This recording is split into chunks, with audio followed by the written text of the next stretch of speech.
weirdos. Weird science is the revolution. Weird science is the revolution. The Amazing Spider-Man. Isn't that amazing anymore?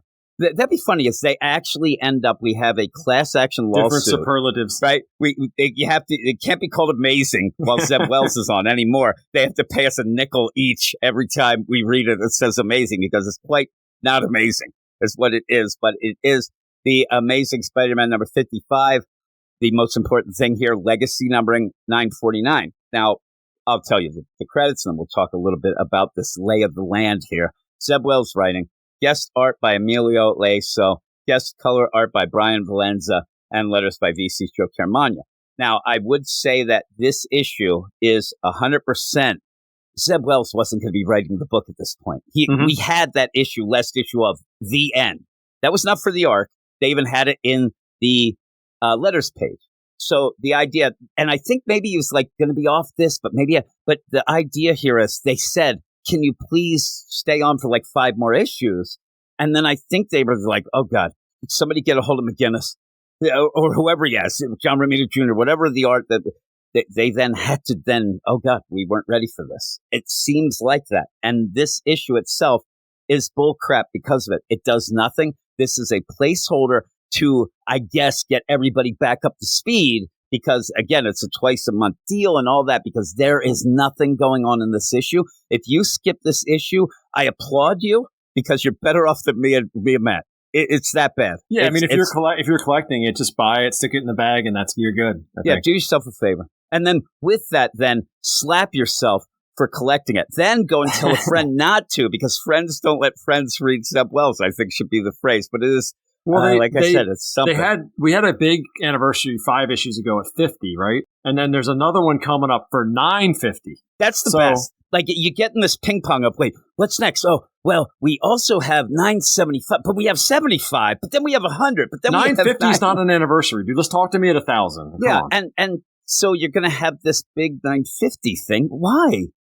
And it's weird because, and I said to you before we started, you end up having Zeb Wells. He's going to leave the book, and then whoever comes on starts up a story and then has an anniversary issue right away. Yeah, they had to keep him on for that. So I think that was another part of that. But yeah, this is just this issue. Again, I think that the best thing that people will probably say, if they get upset at our score, like some people do, right? They will say, come on, Jim and Matt. You guys are cool, handsome dudes, but nothing happens as this issue, but that doesn't make it bad. I'm telling you, by the end, I just threw up my hands thinking like, well, that was nothing. Then I started thinking about it and I got mad because it's nothing. It's so nothing that it goes around, right? It's harmless, I'd say, for the most part. It takes about 3 minutes to read. Yeah. And then you're done with it. You're done with it forever. Forever. You'll never think about it again. You might get a little angry when you think back on it, but that's it. And sometimes you'll have these one-shots like this that, you have this idea that you have percolating. You could actually do like something that could end up being really big, and stand the test of time, because you're not really playing a lot in with what you're doing in the regular run. You could do whatever. And he just has a date. And the thing that I said to you, what gets me mad, have this issue. Just, we go to an alternate universe. And Matt Razor here, he's writing Amazing Spider-Man, and it is amazing. We have had 50 issues of balls to the wall, greatest run ever. Then this issue's fine, because you have a lot of other good issues. We'd probably get an Eisner then in that case. Yeah, exactly. You're second, I think. But yeah, so when you have the cool down, like, okay, everything's going on, and, tweak it a little. You're still going to have to tweak it to kind of do something, but when the run has sucked, and it's sucked as bad as it sucked, just going to keep saying suck, especially that Goblin story, ping-pong and Goblin crap all over. We barely even know what happened when it ended, and what's the status quo, whatever. Then you go to this, it's a kick in the balls, because you end up where you only have like 2 pages of Spider-Man. He's zipping around because, and it's supposed to be playing this idea, oh my God, I got to get to this. This is the most important thing. This is the most important thing. The most important thing in a run, we are this far into a run, and what do we get? We get stupid Paul with Mary Jane, and now one of the big things going on is Shay Markin. I didn't even know her name. If I ended up saying to anybody, hey, what do you think of Shay Markin? They'd be like, who? Like, Eric Shea? What's he barking? So you end up where all this, and, she's Ravencroft nurse. They met, whatever, and they're kind of doing the dating. But you also have, you've had that lawyer that he was dating. Like, all these people. That's a different person? Yeah, I think it is. Wow. Okay. It's because that's the Tombstone deal. This is the Ravencroft nurse. And so it looks kind of the same. I'm telling you, they're so inconsequential that you don't even know. And so you end up where all this going on, all this is this woman wants to date Peter.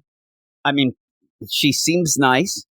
And then you glance a little, and she seems a little needy, and she seems a little desperate. I mean, Peter's Peter, right? And I even said, because when you ended up last issue, Peter and Norman kind of, part ways. Norman says, hey, if you need a job, but Peter already had a job, so we assume now he's quit, doesn't have anything. That restaurant is a little too fancy for one Peter Parker. This is like $1,000 right here. If this is what happens, this is what Zeb Wells is showing us. This is actually a flashback issue. We're seeing how Peter ruins Aunt May's finances, everything. When that guy is sitting on the stoop, it's because of his dinner.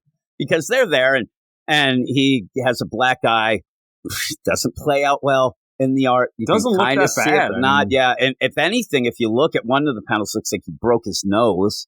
Because it looks like he almost has like the, both eyes, the deal, but it doesn't seem like anything. And here's a tip. If you're a superhero who gets beat up a lot, I think you kind of have a go-to story for the most part when somebody says, hey, what happened? And probably over the years, you've been able to work your material. Because if something like, oh, I hit a doorknob, that's not going to work. Oh, I did this. Oh, I fell. Something. But it's a couple pages of, oh, like, what happened to your eye? Oh, what? I don't, man, what happened? What do you mean, eye? Like, This is Peter Parker. This situation has to have happened to him 7 trillion times. But he's, because all this is Zeb Wells making everybody a bumbling sitcom character. That's it. And so he's like, well, and then she's like, no, I want to know. And, I get into trouble, but it's kind of fun. She's like, you're trouble. Then he says, the responsibility deal, I end up feeling responsible for everyone. But at one point he says, I'll tell you the truth about my eye. I can't tell you. And she's like, you know what? I like your boxing. I'm telling you, we're now like halfway through the issue. We're getting close. Nothing has happened.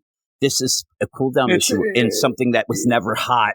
Yeah, and she goes, like, what does she say? You can't tell me how you got the black eye, but can you tell me why? I'm like, it's kind of the same thing. Like, I end up like I would say, oh, why? I ended up, asking somebody questions over and over, and they hit me, and sometimes that happens. Yeah, it might happen to you if you're. Everybody's like, I was at a dinner and I kept asking this person questions. Yeah, and then the waiter comes over and asks if they could give tap water. What's happening? What's happening in this? And then she's like, okay, well, the black guy, and what he says why is like, again, this is a first date kind of deal.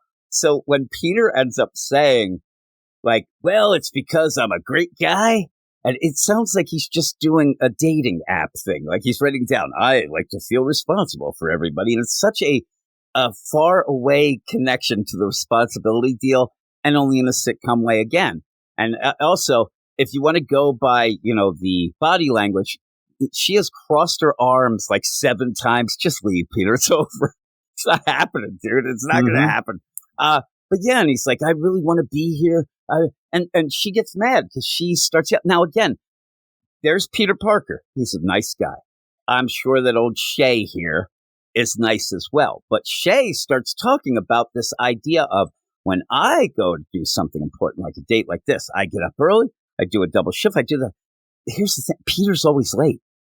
Nothing's going to change. She is going to dump his ass within a month because she's spelling out everything that Peter can't do. He'll never be able to do that. No. And also, he's a damn superhero. She works at Ravencroft taking care of the villains. He might be able to maybe hint at something. She's in the vicinity. She knows about this stuff. And so with that, you don't have to tell her you're Spider-Man.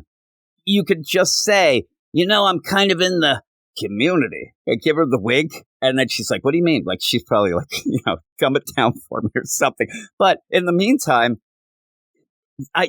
say you're an EMT. I talked to you about it. You have to figure out a story, and most of these heroes would have a go-to that would explain why in the middle of the night they have to run off, or in the middle of dinner they have to go. Pretend if you see Rhino and Speedball go by, just pull out a fake beeper. Like, then they just think you're a drug dealer. They won't ask questions. You see them, I got to go. Yeah, or that, or how about this novel idea? Hey, I'm a photographer. I work closely with Spider-Man. I got to take pictures of these guys. Yeah, and then afterwards, you can be like, you want to come over to my apartment? I can take some pictures. Yeah, that is his job. Right? He'll get canceled. He's there. So while this is happening, you see these villains. They're going back, just doing nothing. They're just kind of racing, kind of just fighting, hanging out. Yeah, yeah. It looks like they're like maybe they're angrily dating. running. I don't know. I actually thought by the end double date. But they're not hitting each other. No, and you end up, you're having TikTok videos going, and it's Screwball. I'm sorry. I always mess up, but Screwball. It doesn't matter. Screwball, I know. I should hit that. Screwball and Rhino are going, and they're going around. Screwball's doing the TikTok videos, doing all that. Rhino is confused, but this is the thing, too. I understand somebody might say, oh, but this is just for fun, whatever. The problem is I'm not having fun, but you end up where, what's the situation? What are they doing? They're not against each other. They're just running around smashing things. But are they? And Rhino doesn't understand the TikTok, so it's not that this was, hey, let's go do TikTok or whatever. They're just there as a prop. He doesn't even know what an app is. He has no idea. Look at him. He's got a horn. So what I think is going on here is that Wells is like, picking his brain.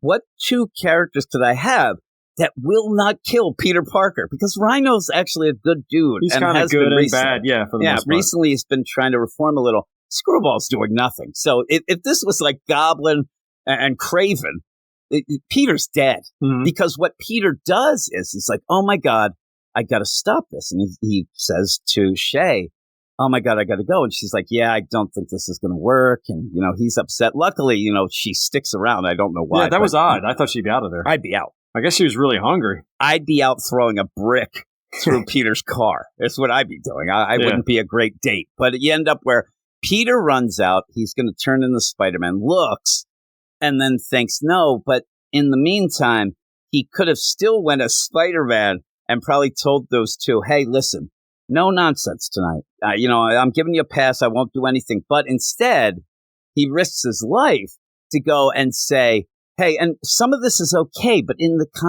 context of it, it's just ridiculous. Because why are you two doing these things? Obviously, they have no answer because nobody knows what they're really doing. And he says, hey, I know you guys are villains, but, I think we're all alike.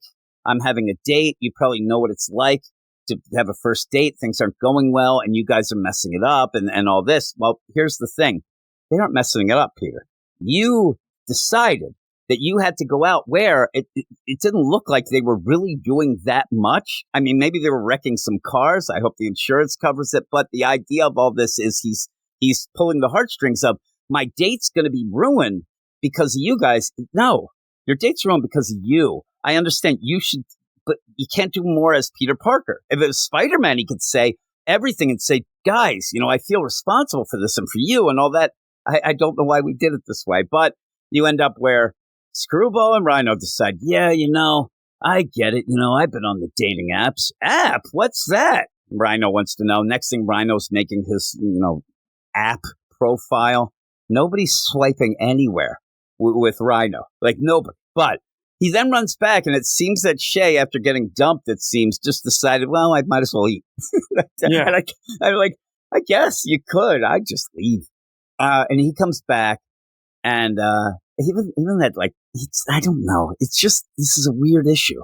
And he sits down, and now it looks like he's got Tom Brady eye black on, but he's like, hey, I'm just telling you, I wanted to come back and have our date because I want to smooch, baby. And I'm like, I don't know. That's a little forward, but they smooch. They end up smooching. And in that, I would laugh if Mary Jane and Paul walked by just then. And then we could get mad at Paul. I know. Where's he been? He hasn't been around. And isn't it going to be funny is that nobody's going to have that much of a problem with Shay herself. But everybody hates Paul. And Shay, I don't know. Shay is nothing character. So it doesn't matter. But, ends up where they're kissing.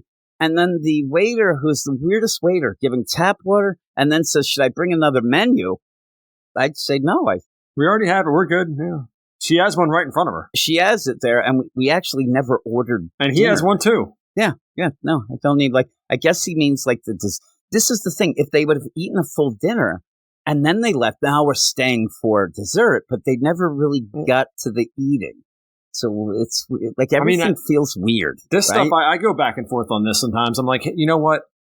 We don't need Mary Jane. Let Peter just date different women fine. and stuff. But the problem is, you have to actually tell a story around his dating. Yeah, you can't just have them just thrown in.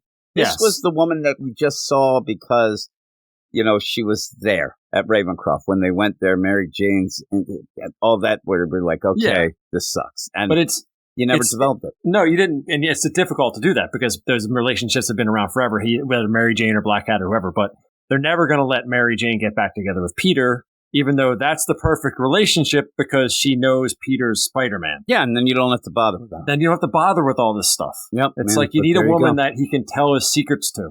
And actually, it just doesn't work. You're wrong. The most important thing of it is that Peter knows she's jackpot. That's where we go. And then, you see Screwball and Rhino working apps. He's going to wreck that phone. I don't need him hiding his identity from the person that he's going out with. That's a dumb story to me.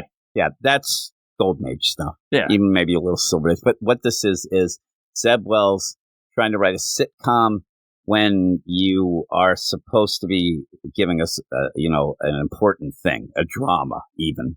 I know that Peter's joking and whatnot, but you end up having the most important book that has sucked for a long time. And then you have this issue because, you want to do a couple more issues? Oh, whatever. And I'm telling you, the idea of with time, he can't give us anything good. Now he's really quick. There's a couple good little moments or ideas. You're like, okay, that could work. But overall, this is a nothing issue. But what would you give it? And what do you think the chances are that she's a supervillain of some type? I say hi. There's got to be something going on. They don't just add characters that are just regular. I'll tell you, Joe Schmoes. Not to shame anybody. But at the end, after he kisses her, and then the second last panel when she says, I guess we're doing this, I don't know. She turned into the Wicked Witch of the West. All of a sudden, I'm like, what happened?